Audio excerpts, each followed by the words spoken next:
9h midi et ce 5 jours par semaine, ce sont les horaires d'ouverture de la poste de Brémont.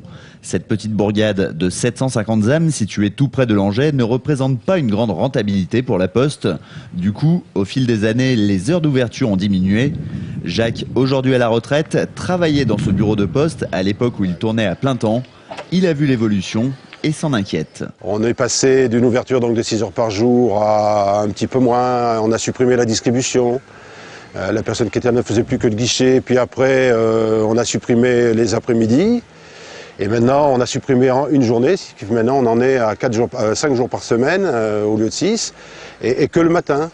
Et je pense que la prochaine étape, c'est la fermeture totale du bureau de poste. Et si la plupart des habitants de Brémont sont attachés à leur bureau de poste, les avis divergent sur le fait que celui-ci soit indispensable à la commune. Pas pour moi qui ai une voiture, mais pour les personnes âgées qui ne savent pas conduire ou qui n'ont pas de voiture, effectivement, cela manquerait.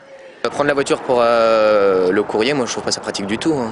Quand on voit le prix de l'essence, même tout bêtement, s'il faut faire 12 km aller-retour pour aller à Langeais tous les jours, c'est pas pratique. Si le bureau de Brémont devait fermer, cela ne signifierait pas forcément la disparition de la poste sur le territoire de la commune. Il pourrait être transformé en agence communale, mais tout cela bien sûr aux frais de la mairie. La Poste dit qu'elle donne une subvention, ça couvre rarement le montant des frais. On le sait bien, puis ça n'ira sûrement pas en augmentant. Donc est-ce que c'est pas un transfert du collectif national vers les collectivités territoriales?